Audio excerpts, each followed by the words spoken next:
आज चाहिँ म आलु चिप्स बनाउन लागेको है। यो आलु थुप्रो रहेछ कि यहाँनिर है, उम्रिन लाग्छ।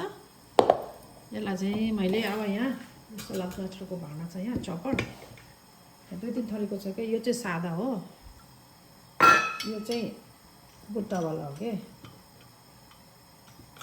यस्तो हुन्छ कि के एउटा त्यो एउटा त्यो बनाउनु अहिले गरौँ है पहिला कस्तो हुँदो रहेछ यसको। यो राम्रोसँगले बस्दैन त क्या हो, के भन्छ गद्दी। अब चाहिँ काट्छ है यसले, कतिको 5-10 स्लाइस काट्दो रहेछ होइन। के भन्छ यो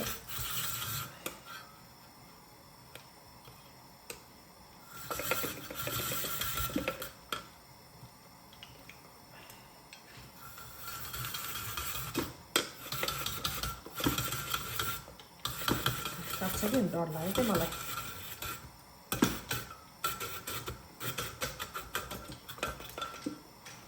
सबै काटिसकेर देखाउँछ है तपाईँहरूलाई।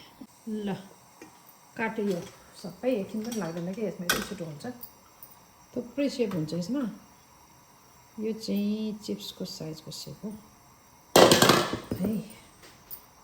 अलिकति चाहिँ यसरी काटेँ मैले मसिनो गरेर। यसले चाहिँ यसलाई पनि पुऱ्याउँछु। अनि यसलाई मैले अस्ति मैले त्यहाँ चिउरा र मकैको चिउरा र अनि बदाम पनि पुऱ्याएर राखेको थियो, त्यसमा मिसाउँछु। यो घरमै बनायो भयो नि, किन्नु पर्यो है। अहिलेसम्म मैले चाट मसला हालेको छु, थोरै बिना नुन, अनि कालो जिरा र मरिचको धुलो हालेछु। तपाईँसँग करी पत्ता छ भने करी पत्ता नै पुऱ्याएर हाल्नुहोस् है, मिठो बास्ना हुन्छ। अनि रातो खुर्सानी हाल्नु, तर पिरो नखाने भनेर मैले हालेको छैन। यहाँ चाहिँ म उसिन्छु पहिला। अब यसलाई पहिला चाहिँ हामीले के गर्थ्यो भने, यसलाई हामी मधेसमा बसेको हुर्केको के अरे, हाम्रो चाहिँ छिमेकीहरू माडवाडी थियो।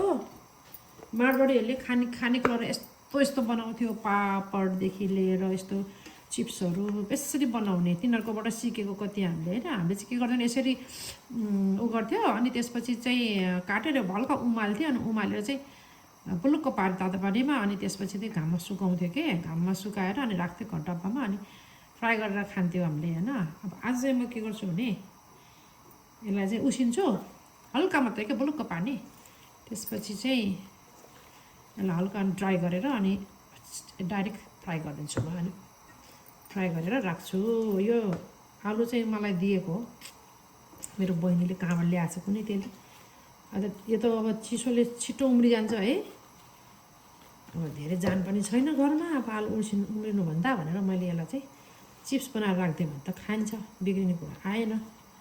त्यही भएर हो आजको मेरो काम यो। अब एकछिनमा यसलाई म पानी उम्लिँदैछ, त्यसमा हाल्छु अनि उमाल्छु। एकछिन चाहिँ यति सजिलो हुन्छ यो सलाद मटरको हो।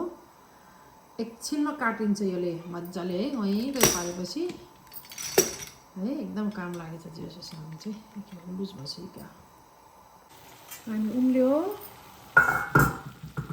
पहिला यसमा थोरै नुन राख्छ है म, थोरै मात्रै, धेरै होइन। राति पनि हुन्छ, तर मैले तुरुन्तै फ्राई गर्ने हो नि त, त्यसले गर्दा थोरै मात्रै राख्दैन। यसमा यो आलु हालिदिने, एकछिन मात्रै हो कि, धेरै बेर पकाउने होइन।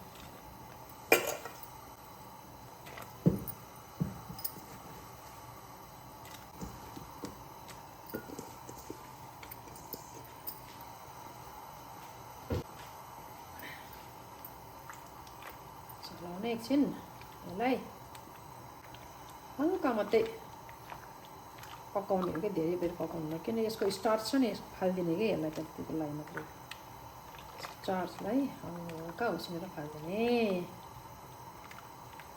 पानीमा। अनि पाक्छ पनि हल्का,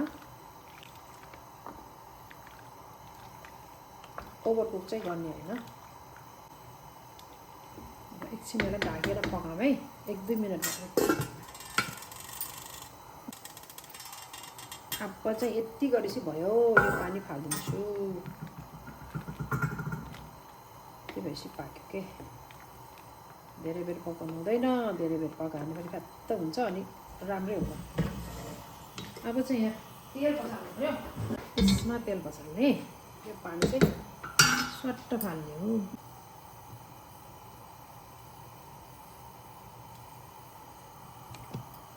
तेल हाल्यो, यस्तरी फिजाएको छु मैले। अब यसलाई हल्का टिस्युले, किचन टावलले, किचन टिस्युले चाहिँ ड्याप गरिदिने, ड्राई गरेर अनि फ्राई गरिदिने।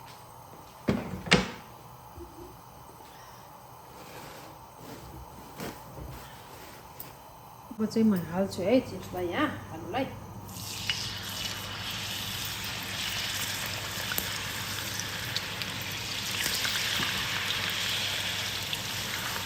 अब चाहिँ ठिक्कको बनाउनु, त्यसमा मैले ठुलो बनाएँ।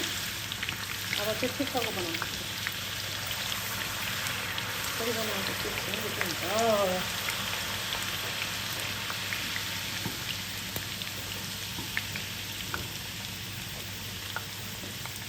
स्टार्च फाल्नुको एउटा कारण चाहिँ के हो भने मलाई त्यस्तो लाग्छ क्या, यो चिप्स फ्राई गर्दाखेरि कालो हुँदैन क्या, नत्र रातो, कालो भने रातो भइजान्छ नि, नत्र त्यो फालिदियो भने चाहिँ अलिक कम हुँदो रहेछ कि। यसलाई चाहिँ मजाले भुट्छु, फ्राई गरेर यहाँ त राखेर यहाँ फेरि गार्निस पनि गर्नुपर्छ यसलाई पकाएर म देखाउँछु तपाईँलाई। कुरा चाहिँ यो आलु ल्याउँदाखेरि चाहिँ मलाई त्यस्तो है, मलाई त्यस्तो फिल भयो होइन। त्यो हामीले म्यास गर्ने खालको आलु हुन्छ नि, त्यो खालको आलु ल्यायो भने चाहिँ अलिक रातो भयो जस्तो फिल भयो क्या मलाई। यो चाहिँ म्यास हुने खालको आलु होइन, यो पकाए पनि साह्रै बस्ने खालको टाइपको आलु हो। अनि त्यस्तो आलुको चाहिँ अलिक चिप्स चाहिँ रातो नहुँदो रहेछ क्या। हुन त मैले स्टार्च फालेर पनि होला, तर मेरो अनुभवमा त्यस्तो लाग्यो क्या। मैले पहिला पनि बनाउँदाखेरि त्यस्तै भयो क्या, त्यसले गर्दा हो। जस ट्राई गर्नुहोस् तपाईँहरूले पनि, मिठो हुन्छ। अब घर बनाएको हेल्दी हुन्छ। हेल्थ त के भन्ने, अब जस बजारको भन्दा बजारमा त अब प्रिजर्भ गरेर राख्नलाई के राखेको हुन्छ। अनि अर्को कुरा अब तेलहरू कस्तो हुन्छ होइन। हामीले त घरमा बनायो भने आफ्नै तरिकाले बनाउँछ नि, हेल्थीवालाले। तेल भएको कुरा अब हेल्थी त होइन, र पनि आफूले घरमा बनाएको त के बनाएर राखेको कस्तो पाराले बनाएर थाहा हुन्छ नि, त्यो भन्न खोजेको। त्यसले गर्दा तपाईँहरूले पनि ट्राई गर्नुहोस् है। गर्मीमा भएको भए त मजाले अघि मैले यसलाई उसिनेर घाममा सुकाइदिन्थेँ अनि राख्थेँ स्टोरेज गरेर, अनि खाने बेलामा पुऱ्याउँथेँ।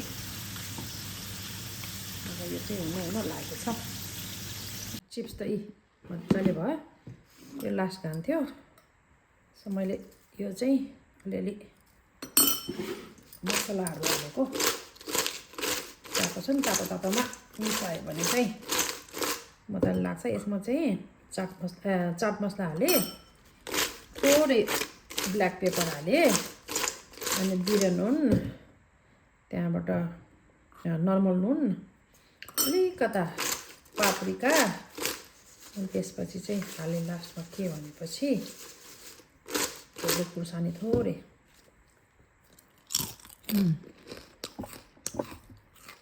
मिठो भयो त।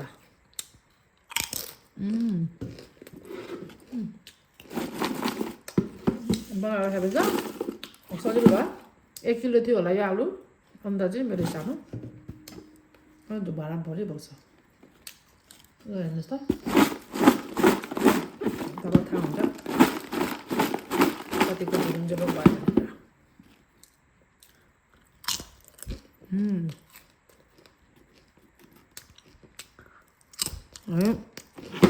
पकाउँदा कतिहरू खाएँ मैले। ल आज दिनभरि काम यो मेरो अलि बिर्सेको। यो एउटा आलुलाई त यसरी काटेको थिएँ, मण्डलीले हाल्यो मसला। अब यसलाई चाहिँ यसमा मिसाएर खाने।